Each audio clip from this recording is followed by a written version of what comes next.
Hello বন্ধুরা, কেমন আছো? আশা করি তোমরা ভালো আছো আর সুস্থ আছো। আমার চ্যানেলে নতুন বন্ধু হয়ে থাকলে চ্যানেলটিকে সাবস্ক্রাইব করে রাখার অনুরোধ রইল। আজ বানাতে চলেছি ডাঁটা দিয়ে ডাল, লাউ শাক ডাঁটা দিয়ে মুসুর ডালের রেসিপি। তাহলে চলো রেসিপিটি শুরু করি। গ্যাসটা অন করে আমি এখানে বেশ খানিকটা জল দিয়ে দিয়েছি, দিয়ে ডালগুলো দিয়ে দিলাম। এখানে আমি 150 গ্রাম ডাল নিয়েছি। ডালটা দিয়ে অল্প একটু লবণ দিয়ে দিলাম যাতে ডালটা তাড়াতাড়ি সিদ্ধ হয়ে যায়। আর ডালের মধ্যে যে ফেনাগুলো ওঠে সেই ফেনাগুলো ফেলে দিতে হবে। এইভাবে আমি একটু চামচ দিয়ে দেখো ফেনাগুলো সব তুলে ফেলে দিচ্ছি। এর মধ্যে অনেক নোংরাও থাকে আর এই ফেনাটা খাওয়াও শরীরের পক্ষে খারাপ। ফেনাগুলো তুলে নিয়ে আমি 4 টুকরো কাঁচা লঙ্কা দিলাম, মানে 2টো লঙ্কা মাঝখান থেকে টুকরো করে দিয়ে দিয়েছি। একদম লো ফ্লেমে চাপা দিয়ে আমি ডালটা 80% মতো সিদ্ধ করে নিয়েছি। সিদ্ধ হয়ে গেলে তারপরে আমি এখানে লাউ শাক ডাঁটাগুলো দিয়ে দিচ্ছি। তার মধ্যেই কিছু কচি কচি পাতাও নিয়েছিলাম, সেটাও দিয়ে দিচ্ছি। আর এইভাবে ডাল রান্না করলে গরমের সময় খুব ভালো লাগে।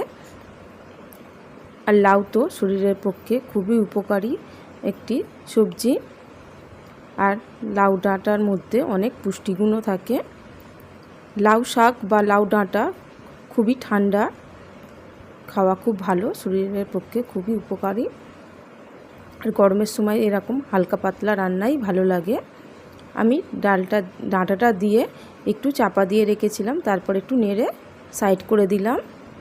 এবার কড়াটা পরিষ্কার করে 4 চামচ সাদা তেল দিয়ে অল্প একটু গোটা জিরে দিয়েছি, একটা তেজপাতা 3 টুকরো করে দিয়েছি, একটা শুকনো লঙ্কা দিয়েছি, আর অল্প একটু পেঁয়াজ দিলাম, আর 2টো কাঁচা লঙ্কা দিলাম।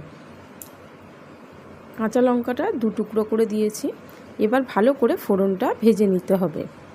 পেঁয়াজটা একটু নরম হয়ে এলে তারপরে আমি এখানে একটু আদা বাটা, মানে আদা গ্রেট করা দিয়ে দিলাম, ওই হাফ চামচের, ছোটো চামচের হাফ চামচ মতো।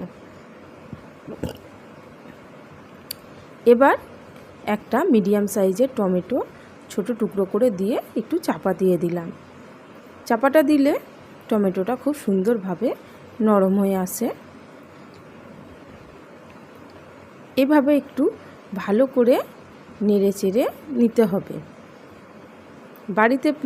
বাড়িতে এইভাবে বানিয়ে খেয়ে দেখবে আর আমাকে কমেন্ট করে জানাবে কেমন লাগলো। আশা করি আমারও ভালো লেগেছে, তোমাদেরও খুব ভালো লাগবে। এবার আমি অল্প করে একটু লবণ দিলাম আর হাফ চামচেরও কম হলুদ গুঁড়ো দিলাম। লবণটা একটু বুঝে দিতে হবে, কেন ডালের মধ্যে আগে থেকে আমি লবণ দিয়েছিলাম। এবার ভালো করে একটু নেড়ে চেড়ে নেওয়ার পরে আমি ডালগুলো দিয়ে দিচ্ছি। আর ডাল সিদ্ধ করার পরে আমি অল্প করে নাবানোর পরে 1 কাপ মতো রেগুলার যে ছোটো কাপে আমরা চা খাই ওই কাপের 1.5 কাপ মতো আমি জল দিয়েছিলাম। আর এই ডালটা একদম পাতলা ভালো লাগে না, একটু মাখা মাখাই ভালো লাগে, মানে একটু গাঢ় গাঢ় ভালো লাগে। এই দেখো এরকম থিকনেস রেখে আমি ডালটা এবার ভালো করে ফুটিয়ে নেব। আর একদম জল দেওয়ার দরকার নেই, তোমরা চাইলে জলের পরিমাণটা একটু বাড়াতে পারো বা এরকমও রাখতে পারো। এবার আমি একটু চিনি দিয়ে দিলাম।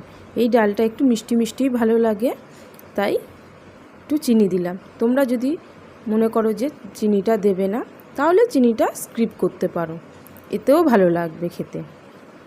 চিনিটা দিলে স্বাদটা একটু বাড়ে।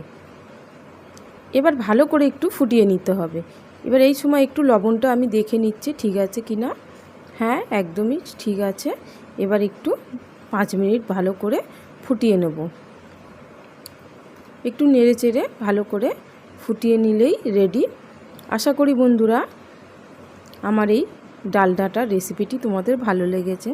ভালো লাগলে প্লিজ বাড়িতে একবার বানিয়ে খেয়ে দেখবে আর আমাকে কমেন্ট করে জানাবে কেমন লাগলো।